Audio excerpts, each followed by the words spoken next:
Hey everyone, कैसे हैं आप सभी बच्चे। तो आज की इस वीडियो में मैं आप सभी बच्चों को न्यू एजुकेशन पॉलिसी जो कि 2020 में इंप्लीमेंट हुआ था, उसमें अगर आप सभी बच्चे 4 साल का ग्रेजुएशन कर रहे हैं यानी कि FYUP के अंतर्गत आते हैं, तो अगर आप 3 साल में ग्रेजुएशन करके छोड़ना चाहते हैं तो आपको कौन सा डिग्री मिलेगा। अगर आप 4 साल कंप्लीट कर लो तो कौन सा डिग्री मिलेगा। इस चीज को लेकर जो भी बच्चे ग्रेजुएशन कर रहे हैं, चाहे BA कर रहे हैं, BSc कर रहे हैं या BCom कर रहे हैं, सबके मन में डाउट चल रहा है कि क्या हम 3 साल अगर ग्रेजुएशन कर छोड़ दें तो क्या हमें अपना डिग्री मिल जाएगा, या 3 साल करने की आवश्यकता हमें नहीं, 3 साल करने का जरूरत हमें बेसिकली करना ही पड़ेगा, 4 साल ना करें तो हमारा काम हो जाएगा।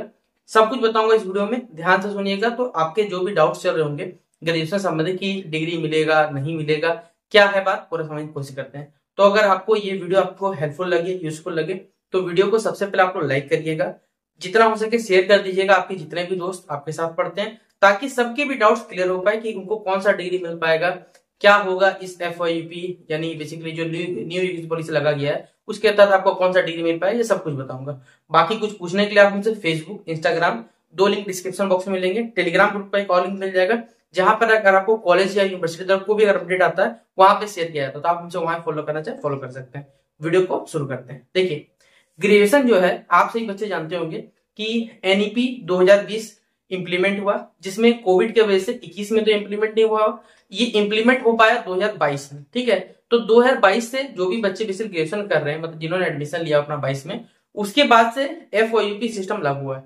और 22 से देखा जाए तो 22 से जो बच्चा ग्रेजुएशन करेगा उसका 26 में पूरा होगा, 23 से देखा जाए तो 27 में पूरा होगा, 24 से देखा जाए तो 28 में, कोई बच्चा 25 में करेगा, मतलब 4 साल का ग्रेजुएशन अब आपका है। अब इसमें देखिए, आपको मालूम होगा ये जो न्यू एजुकेशन पॉलिसी है ये यहाँ पर UGC के द्वारा लगाया गया, ठीक है, जो यूनिवर्सिटी ग्रांट कमीशन है उनके द्वारा कह सकते हैं नियमों में कुछ चेंजेस किए गए। पहले तो ग्रेजुएशन 3 साल का ही होता था, लेकिन अब ग्रेजुएशन जो रखा गया वो 4 साल का रखा गया, जिसमें कुछ नए नए सब्जेक्ट जोड़े गए हैं, जिसका लक्ष्य एक ही है कि बच्चों को क्या किया जाए। जो बच्चा अगर मान लीजिए जैसे कोई साइंस स्ट्रीम से बिलोंग करता है, कोई BE का, मान लीजिए कोई BSc कर रहा है, उसको BSc के साथ साथ BA का या फिर BCom का भी कोई अदर डिग्री का नॉलेज होना चाहिए। ठीक है, मतलब उस सब्जेक्ट में नॉलेज होना चाहिए, क्योंकि जब आप किसी कंपनी में काम करते हैं या किसी भी काम में करिएगा तो आपको अगर फॉर एग्जांपल अगर आपको बोल दी जाए कि आपको अकाउंट, मान लीजिए आप साइंस बैकग्राउंड से बिलोंग करते हो और आपको अकाउंट्स का काम कहीं काम मिल रहा है, तो आपके पास अकाउंट्स का नॉलेज ही नहीं है, तो फिर आप काम कैसे करो। इसी चीज को देखते हुए भारत सरकार ने एक पहलू स्टार्ट किया, जिसमें आपसे ही बच्चों का जो ग्रेजुएशन है उसमें ग्रेजुएशन में कुछ सब्जेक्ट्स को चेंज किया गया, और सब्जेक्ट्स को चेंज करने के दौरान आप सही बच्चों को बोला गया कि भाई आप लोग ग्रेजुएशन करो, ग्रेजुएशन में कुछ सब्जेक्ट्स को यहाँ पर मॉडिफाई किया जाता है। लेकिन हो क्या रहा है यहाँ पर, जब बच्चे जो बेसिकली स्टार्ट हुआ ग्रेजुएशन 22 से स्टार्ट हुआ, अब उन बच्चों का क्या हो रहा है 26 में, बेसिकली 25 में उनका 3 साल पूरा हो जाएगा और 26 में उनका 4 साल पूरा हो जाएगा। अब यहाँ पर क्या है, UGC के द्वारा बेसिक ग्रेजुएशन तो 4 साल कर दिया गया, लेकिन जितने भी अदर यूनिवर्सिटी, अगर हम बात करें झारखंड में ही देखिए कुछ बहुत ज्यादा दिक्कत आ रहा है। बाकी जितने अदर भी यूनिवर्सिटी है ना, वहां मेन बात अभी पूरा सेशन कंप्लीट नहीं हुआ। जैसे आप सभी बच्चे मालूम होगा कि जो भी बच्चे झारखंड से बिलोंग करते होंगे उनके लिए सब्जेक्ट्स कुछ सेम ही रहता है। पूरा झारखंड का अगर आप देखिएगा तो लगभग सब्जेक्ट सेम है, लेकिन अगर वहीं पर आप PHU चल जाते हो, DU चल जाते हैं, वहां पर इस प्रकार का जो सब्जेक्ट्स का नामकरण जैसा ही झारखंड रखा गया, ऐसा सब्जेक्ट तक भी उनके पास नहीं है। मतलब कहा जाए सभी यूनिवर्सिटी ने क्या किया, बेसिकली अपने अपने स्टेट के हिसाब से अपने अपने सब्जेक्ट्स को रखवाया है कि आप ये रखिए मेजर, माइनर, MDC जो है, लेकिन वहां पर कुछ अलग नाम, यहाँ पर कुछ अलग नाम रखा गया। अब दिक्कत ये हो रहा है कि अभी देखिए जो 22 से बैच स्टार्ट हुआ उसका लगभग देखा जाए जुलाई अगस्त के टाइम पे ग्रेजुएशन जो रहेगा वो 3 साल में लगभग पूरा हो जाता है। ठीक है, 3 साल का टेन्योर, क्योंकि आपने लगभग एडमिशन कराया होगा तो अगस्त महीना में लगभग एडमिशन करा के अपना पूरा किया होगा, तो 3 साल का देखिएगा राउंड अप, तो आपका 3 साल पूरा हो जाएगा, अगस्त महीना पूरा हो जाता है। तो 3 साल का जब आपका ग्रेजुएशन पूरा हो जाएगा, तो पहले इससे होता था कि अगर आप 3 साल के ग्रेजुएशन करते हो तो आपको क्या मिल जाता था, ग्रेजुएशन का डिग्री मिल जाता था। अब इस ग्रेजुएशन को भी देखिए कुछ भाग में बांटा गया इस साल, जैसा कि अपडेट्स आ रहे हैं। ग्रेजुएशन अगर आप क्या करोगे, अगर आप 3 साल का ग्रेजुएशन करते हो, 3 मतलब 3 साल, और 4 मतलब 4 साल ग्रेजुएशन करते हो, अगर 3 साल का करोगे तो आपको सिर्फ ग्रेजुएशन का डिग्री मिलेगा। ठीक है, यानी आपको सिर्फ ग्रेजुएशन डिग्री मिलेगा, लेकिन यहां पर अगर आप 4 साल कर लोगे तो विथ ऑनर्स का भी डिग्री आपको दिया जाएगा। यानी क्या है पूरा मामला समझिए। जैसे आपने क्या किया, अपने एडमिशन के टाइम पे मैं मानते चाहता हूं कि आपका मैथमेटिक्स ऑनर्स है, आपने मैथ्स ऑनर्स रखा, आपने क्या किया अपना 3 साल ग्रेजुएशन पूरा किया, तो आपको जो डिग्री मिलेगा ना वो सिर्फ ग्रेजुएशन का डिग्री मिलेगा। 4 साल पूरा कर लोगे तो ग्रेजुएशन विथ मैथमेटिक्स ऑनर्स का डिग्री मिलेगा। दोनों शब्दों में अंतर है। सिर्फ ग्रेजुएशन का डिग्री, जैसे पहले क्या होता था मैं बता रहा हूं आपको, पहले जो ग्रेजुएशन चलता था, ग्रेजुएशन को 2 भाग में बांटा जाता था।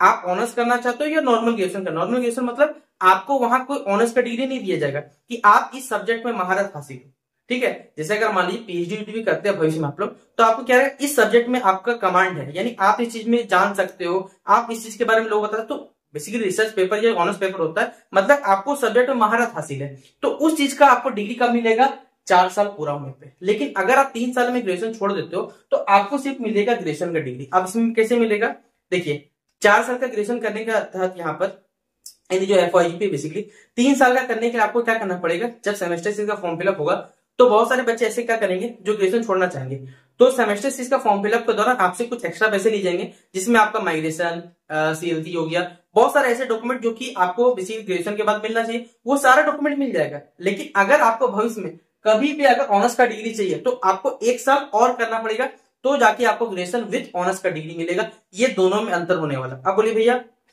कि दोनों में हमारे मतलब अगर हम ये ना करें, इसी में छोड़ दे तो क्या दिक्कत आएगा। देखिए दिक्कत कुछ नहीं आने वाला, मैं आपको सिंपली बता रहा हूँ, सिंपल शब्दों में कहा जाए दिक्कत कुछ भी नहीं आने वाला। अगर आप जनरल कॉम्पिटिशन की भीड़ में जाते हैं, ठीक है, तो वहां पर आपको कुछ नहीं, आप 3 साल का ग्रेजुएशन के आधार पर भर सकते हो। आपको रेलवे भरना है, एसएससी भरना है, बैंकिंग भरना है, वहां सिर्फ देखा जाता है कि आपने ग्रेजुएशन किया है या नहीं किया है, आप किस ऑनर्स से बिलोंग करते हो, कोई फर्क नहीं पड़ता है। थोड़ी जरूरी है कि जो जैसे मान लीजिए बैंक का फॉर्म भरना है, कहीं लिखा हुआ है कि बैंक का फॉर्म भरना है तो आप कॉमर्स स्टूडेंट होना चाहिए, भाई ऐसा कुछ नहीं है कि अकाउंट्स ऑनर्स का ही होना चाहिए, ऐसा कोई जो नहीं है। आप साइंस के हो, आर्ट्स के हो, तभी तो फॉर्म भर सकते हो। वहां सिर्फ मांगा जाता है कि आपका ग्रेजुएशन हुआ है या नहीं हुआ है। तो ग्रेजुएशन कितना साल में पूरा हो जाएगा, 3 साल। लेकिन ऑनर्स का डिग्री कब प्राप्त हो जाएगा, आपका 4 साल का। तो अब बोलिए भैया हम लोग क्या करें, हमें कुछ गाइड कर दीजिए कि कौन सा हमारे लिए सही है और कौन सा हमारे लिए सही रह सकता है, बता दीजिए। देखिए मैं आपको बता रहा हूँ, अगर आपका जिंदगी अभी अगर आप पढ़ाई लिखाई कर रहे हैं, अच्छे से पढ़ने लिखने में मतलब घर की कंडीशन अगर आपकी सही है,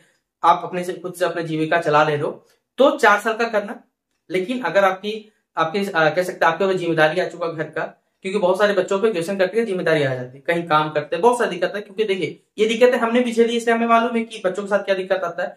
तो आपको तो उस टाइम मतलब काम पकड़े या फिर ग्रेजुएशन करें, तो आपको क्या करना होगा, अगर आपके पास बहुत ज्यादा समय नहीं है, मतलब बहुत ज्यादा समय किलत हो रहा है, काम करना ही पड़े, इस प्रकार कंडीशन आ रहा है, आप 3 साल का कर लो, कोई दिक्कत नहीं है। मैं पहले बता रहा हूँ, आप आराम से फॉर्म भरना चाहो फॉर्म भी भर सकते हो। लेकिन ऑनर्स का डिग्री, जैसे अगर आपको भविष्य में पीजी करना है, जैसे मान लीजिए आपको बीएड करना है, ठीक है, तो पार्टिकुलर आप उस ऑनर्स में आपका कमांड तो होना चाहिए, पीएचडी होना चाहिए। पीएचडी करना है तो आपके पास ऑनर्स सब्जेक्ट में कमांड तो होना चाहिए, तब वो सब चीज काम कर देगा। इसीलिए आपको 4 साल का तब करना पड़ेगा। अदरवाइज आपको लगता है कि हाँ मुझे कोई मतलब मुझे कुछ करना नहीं है, मुझे किसी शॉपिंग मॉल में काम करना है, किसी फैक्ट्री में काम करना है, किसी कंपनी में चलिए आपको काम करना है, तो आप क्या कर सकते हैं, 3 साल का ग्रेजुएशन करके छोड़ दो, ऐसा कोई दिक्कत आने वाला नहीं। लेकिन आप बोले सर दिक्कत है भविष्य में आ गया, तो भैया भविष्य में आपको 7 साल का समय मिल रहा है, 7 साल का समय मिलेगा अपना ग्रेजुएशन पूरा करने के लिए। 7 साल में आपको 1 साल यहाँ नहीं दे सकते, बताइए, तो भी तो आपके पास बैकअप है। यही तो एफआईयू का फायदा है कि अगर आप बीच में छोड़ना चाहो, आप फर्स्ट ईयर में भी छोड़ सकते हो, मतलब सेमेस्टर 1 2 करके छोड़ दो, 3 4 करके छोड़ दो, आपको जब मन करे। 7 साल आपके पास बैकअप है, 7 साल में जब भी पूरा करना चाहो आप पूरा कर सकते हो, एडमिशन ले सकते हो। हाँ एडमिशन लेने के लिए फिर आपको सीएलसी जो थोड़ा मेहनत करना ही पड़ेगा, ये तो नहीं कि नहीं करना पड़ेगा, तो वहां कुछ मेहनत करना पड़ेगा। लेकिन अदरवाइज आपका जब भी ग्रेजुएशन पूरा करने मन करे तो कर सकते हो। तो ये रहा आपसे बच्चों को पूरा जानकारी कि अगर आप 3 साल का ग्रेजुएशन करोगे तो क्या संभावना है, 4 साल का करोगे तो क्या हो सकता है, ये सभी बातें हमने आपको क्लियर कर दी। आपको लगता है वीडियो हेल्पफुल है, यूजफुल है, शेयर करें। बाकी मिलते हैं नेक्स्ट वीडियो पे, तब तक के लिए जय हिंद जय भारत।